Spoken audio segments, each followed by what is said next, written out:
Chers amis, frères et sœurs, que la joie, la paix et la grâce du bon berger soient avec vous, avec votre famille et avec l'Église où vous persévérez. Aujourd'hui, je vais partager avec vous le message que m'a confié le Saint-Esprit pour le bonheur et l'avancement de son Église. Le message se trouve dans Jean le chapitre 10, versets 13 à 15. Je vais lire pour vous. Prêtez-moi votre attention, s'il vous plaît. Je suis la porte. Si quelqu'un entre par moi, il sera sauvé. Il entrera et en sortira, et il trouvera des pâturages. Le voleur ne vient que pour dérober et détruire. Moi, je suis venu afin que mes brebis aient la vie et qu'elle l'ait en abondance. Je suis le bon berger. Le bon berger donne sa vie pour ses brebis. Le mercenaire s'enfuit parce qu'il est mercenaire et qu'il ne se met point en peine des brebis. Je suis le bon berger. Aujourd'hui, je vais essayer d'explorer avec vous à travers ces versets l'historique du mercenaire et du bon berger, en incluant le berger. À travers certaines caractéristiques, nous allons pouvoir faire toute une différence. Et aussi à travers les actes du mercenaire et du bon berger, la différence va s'imposer. Et à toute fin de cause, je vais essayer de toucher à certains points qui vous permettront de faire la distinction ou de reconnaître les vrais et les faux du présent siècle.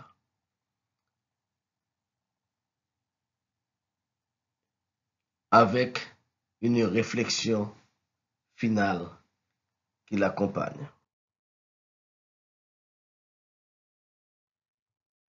Le terme bon berger a fait vibrer le monde des Juifs, spécialement le Sanhédrin, lorsqu'il a été verbalisé par Jésus-Christ dans le contexte spirituel pour décrire le sens de sa mission messianique et les responsabilités qui s'y rattachent à l'endroit des enfants de Dieu. Car personne n'a jamais osé s'attribuer un tel titre. Personne. Personne n'a jamais osé s'attribuer un tel titre. Et surtout, dans les circonstances qu'il a été déclaré.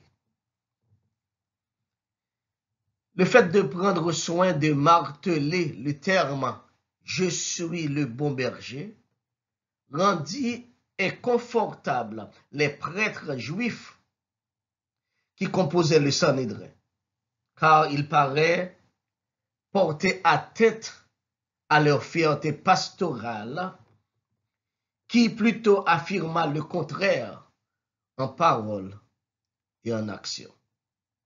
Et leurs actions se résultèrent plutôt en des œuvres correspondant au travail de mercenaires.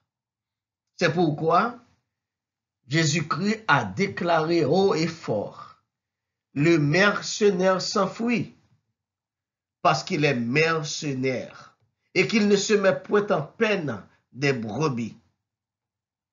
Je suis le bon berger. Je connais mes brebis et elles me connaissent. Comme le Père me connaît et comme je connais le Père. Et je donne ma vie pour mes brebis. Notez ceci, dans ces versets se trouvent regroupées 4 catégories de personnages. Il s'agit du mercenaire, de Jésus-Christ, du troupeau, c'est-à-dire des brebis, et de Dieu le Père. La préoccupation centrale ici se focalise en toute chose sur les brebis. Tandis que les autres 3 personnages, c'est-à-dire Jésus et Dieu le Père, qui forment une communion parfaite pour travailler au bien-être des brebis, et le mercenaire qui affiche un comportement contraire à ce que réclame le maître du troupeau. Car leur dévouement et leur motif de service ne se coïncident guère. En effet, nous avons vu Jésus-Christ se tenir debout devant des prêtres ou des sacrificateurs juifs et s'exclamer sans hésiter, « Je suis le bon berger. » Il s'identifia à son service et à celui qui l'a envoyé pour concrétiser la mission de bienveillance du Père. Pendant que le mercenaire se dit en lui-même qu'il est un berger, aussi au service du même Père, mais avec des motifs contraires à la volonté du Maître. Et ses actes se trouvent contredire par ses agissements qui témoignent en sa défaveur. Pour favoriser votre compréhension eu égard au sujet du contraste entre le berger et le mercenaire, allons-nous plutôt dans l'étymologie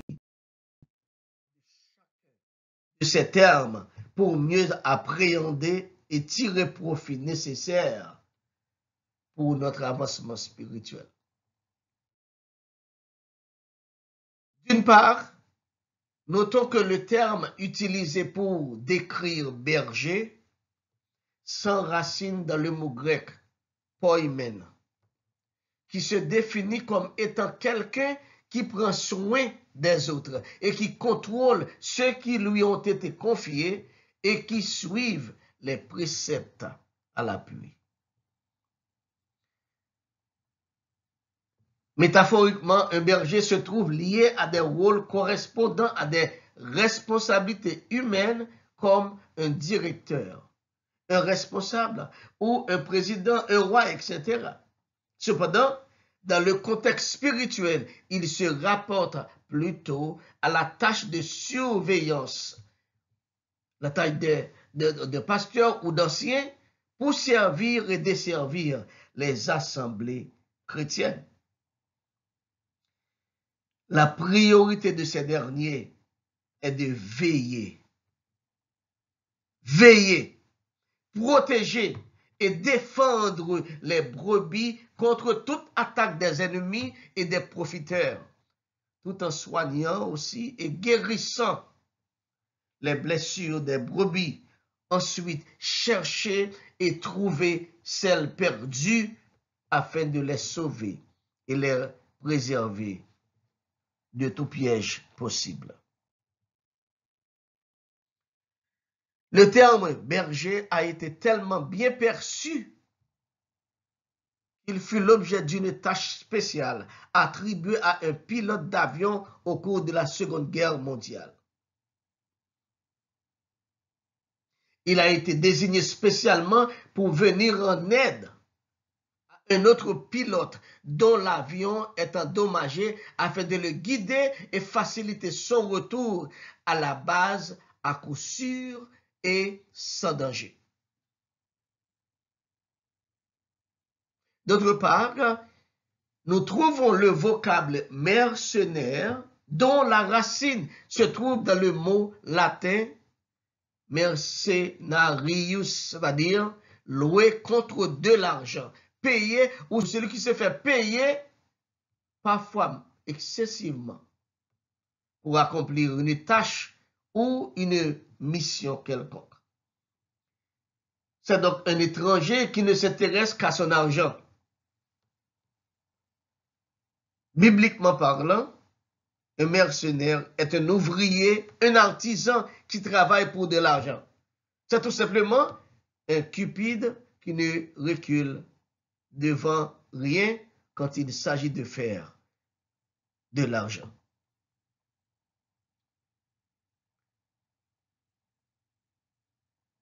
Sa motivation n'est autre que de s'enrichir aux dépens des autres. C'est donc un parasite.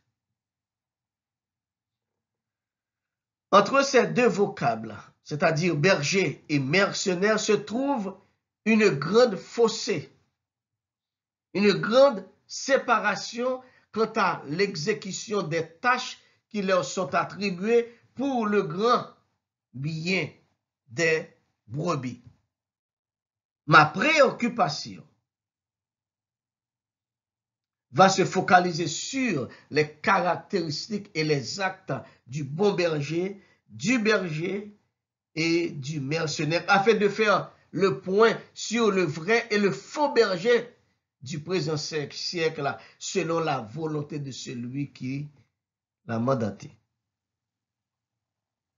En effet, le vocable bon berger ne peut être attribué qu'à une personne, une seule personne, Jésus-Christ seul, comme il l'a lui-même mentionné dans Jean 10, verset 11, « Je suis le bon berger donne sa vie pour ses brebis. » Soulignons bien ceci, le but ultime, le motif final du bon berger, c'est de se sacrifier par amour à la place des brebis afin d'assurer une protection pleine et entière, à l'instar d'un berger naturel qui prend soin des moutons et de s'assurer de leur sécurité. Remarquez que Jésus aime souvent employer un langage métaphorique afin de parvenir à ses fins. Toutes ces métaphores ne s'écartent guère des routines humaines, mais souvent elles sont mésinterprétées par les hommes à cause de leur vision humaine limitée. En lieu et place du bon berger est aussi attribué le titre du bon pasteur, que les évangiles synoptiques seulement ont rapporté environ 29 fois, juste pour son importance dans le travail du ministère pastoral. Si avant nous avions souligné que la priorité du bon berger est de veiller, protéger et défendre. Veiller, protéger et défendre les brebis contre toute attaque des ennemis et des profiteurs, et aussi de soigner et guérir leurs blessures, et enfin chercher et trouver celles qui sont perdues afin de les sauver et les préserver de tout piège possible. Tout ceci se trouve réalisé sans rougir par Jésus-Christ en faisant acte de sacrifice personnel, de laisser son trône céleste avec tous les honneurs et gloires qui s'y rattachent pour venir sur terre pour ses brebis. Il a tout démontré et exécuté en mourant sur la croix à la place de ses brebis, afin qu'elles aient une vie éternelle assurée, comme il a déclaré dans Jean 10, verset 10b, « Je suis venu afin que mes brebis aient la vie et qu'elles soient dans l'abondance. »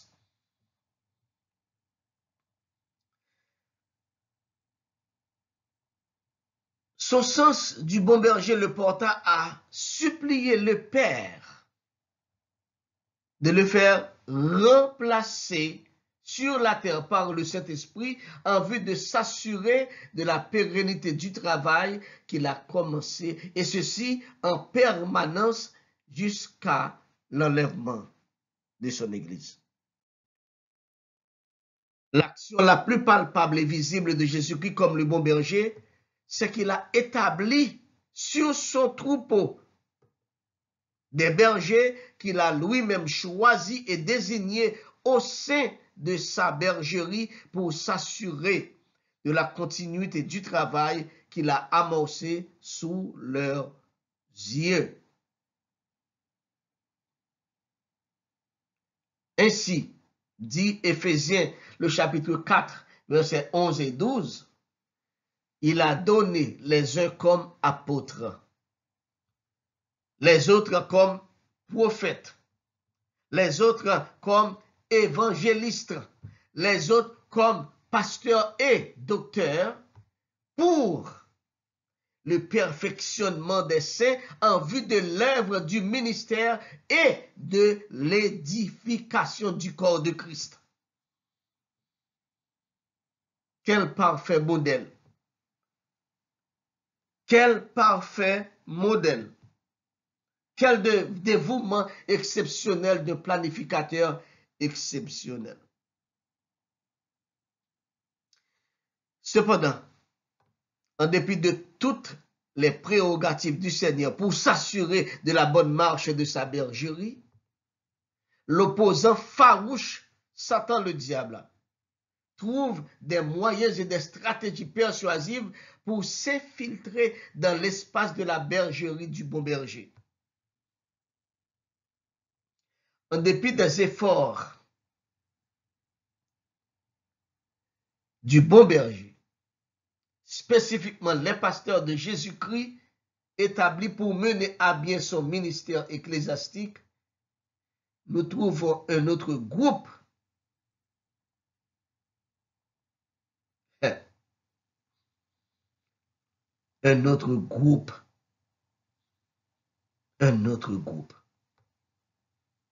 qui s'approprie aussi le titre tellement sacré avec des motifs personnels en vue de dérober le pâturage à leurs fins personnelles.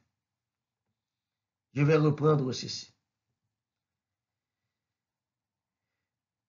En dépit des efforts et des bergers et du bon berger, les pasteurs de Jésus-Christ établis pour mener à bien son ministère ecclésiastique, nous trouvons aussi un autre groupe qui se nomme bergers, mais qui sont des mercenaires, qui s'approprient aussi le titre, un titre tellement sacré, dont leur motif personnel est de dérober le pâturage à leur fin ou à leur profit personnel. C'est ce que Jésus-Christ a pointé du doigt dès le début. Celui qu'on appelle le mercenaire. Titre de pasteur et docteur, d'apôtre, d'évangéliste, etc. et qui se considère comme un membre du corps de Christ et qui pourtant ne l'est vraiment pas, est un faux pasteur. Un ouvrier qui ne s'intéresse pas au bien-être du peuple et qui est sous sa garde selon la volonté du maître. Car il est engagé à prix d'argent et comme sur des stratégies soi-disant spirituelles, mais plutôt commerciales pour parvenir à leurs fins matérielles. Jésus a pris soin de souligner leur stratégie de pénétrer la bergerie comme ayant évité de passer par la porte normale. Ils se sont frayés un autre endroit pour y entrer. C'est pourquoi il les appelle des brigands et des voleurs. Jean 10, verset 1er et verset 10. Jésus a dit que le mercenaire est un voleur qui vient pour dérober, égorger et détruire. La préoccupation de tout mercenaire dans le travail du ministère pastoral peut se voir au travers de ses actions et de ses affinités avec l'argent et son salaire qu'il va gagner en manipulant le troupeau qu'il dirige. Pour notre formation et notre fondement spirituel, je vais essayer de partager avec vous quelques traits caractéristiques du berger en contraste avec le mercenaire.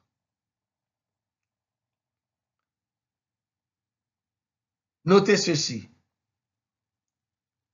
Le berger, c'est-à-dire le vrai pasteur, s'accroche au modèle de Jésus-Christ, quelle que soit la situation. Car il sait qu'il est le maître de son Église.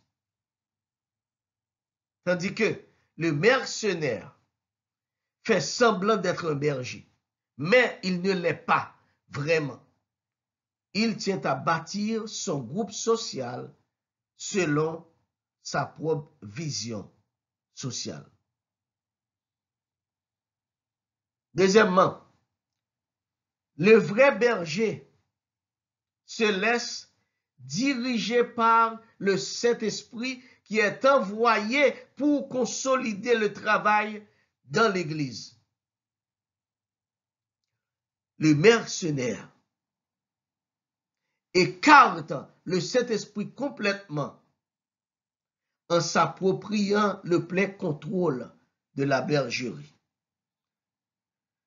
Nombreux sont-ils ceux et celles qui se sont tournés vers le mysticisme afin de garder leurs membres en esclavage spirituel.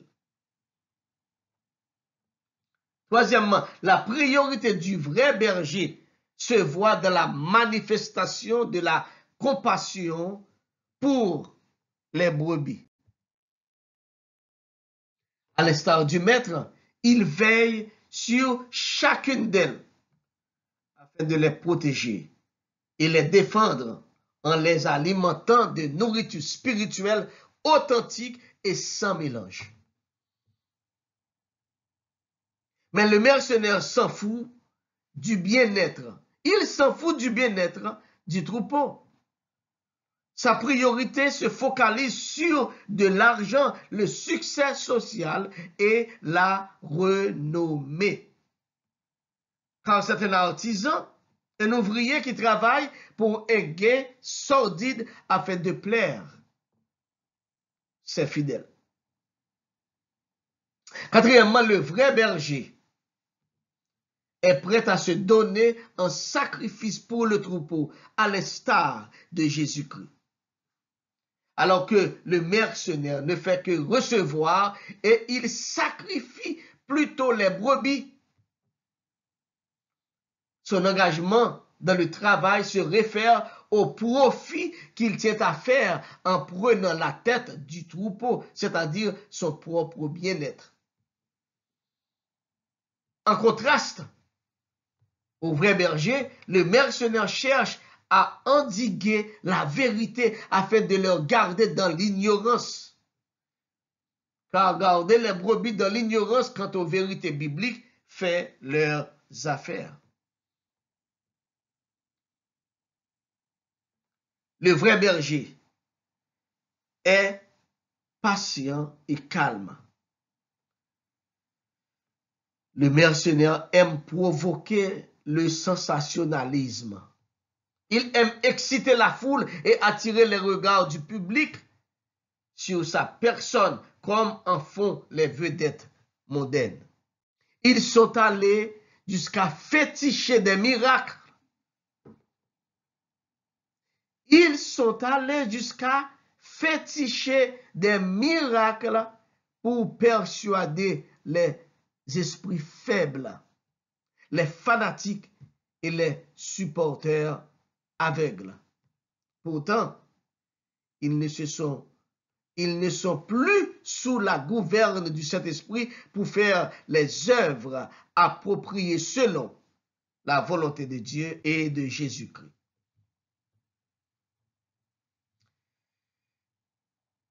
En guise d'encouragement et d'exhortation aux brebis, c'est-à-dire les membres du corps de l'Église de Jésus-Christ,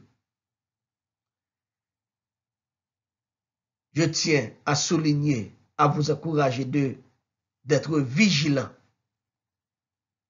Surtout ces derniers jours, quant à votre profession de foi en Jésus-Christ.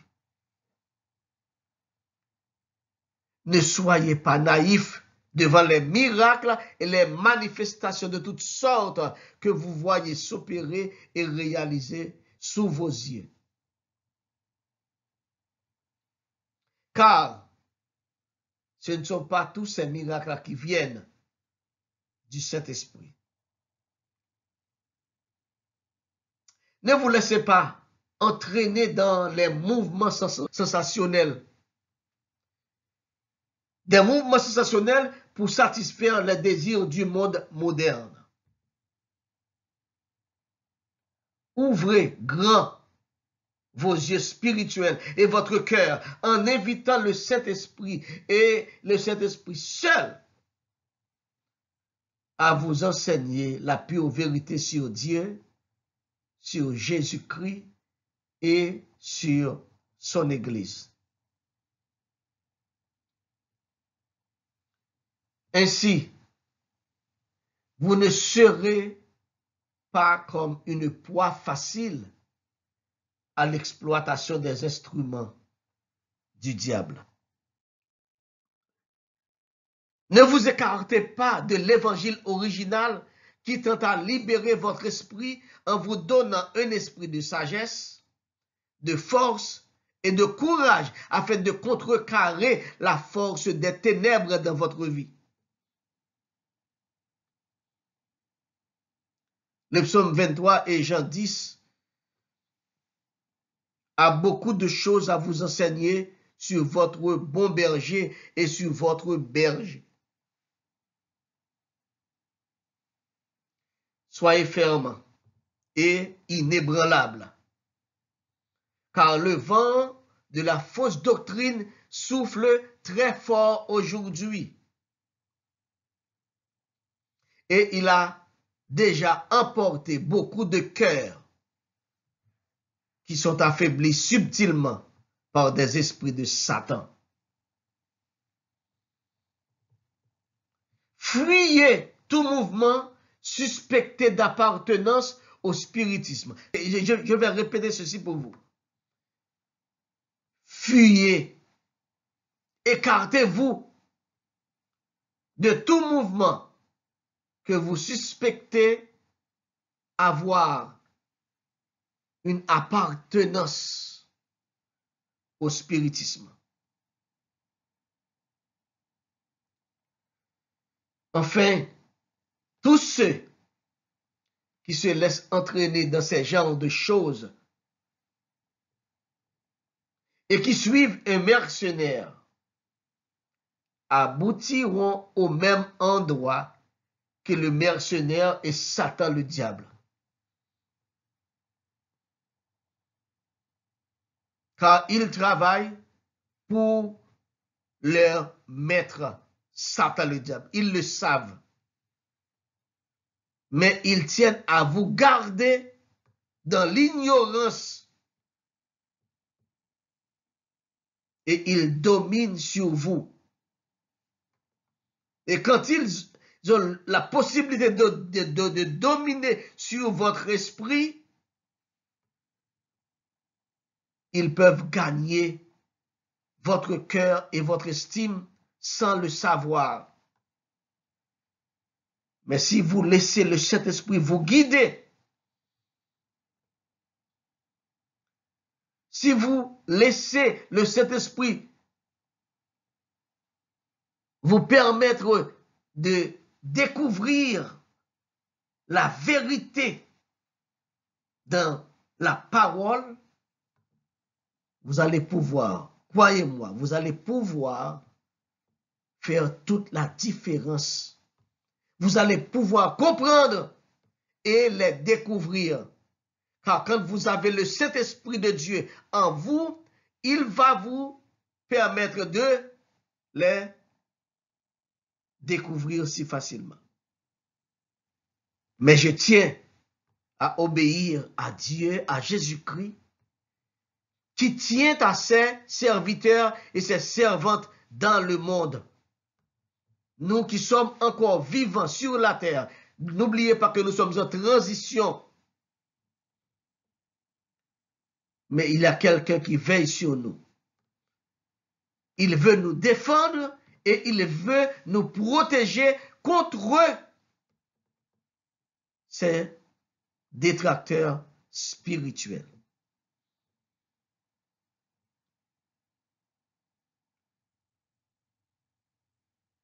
Bon courage à vous dans le Seigneur.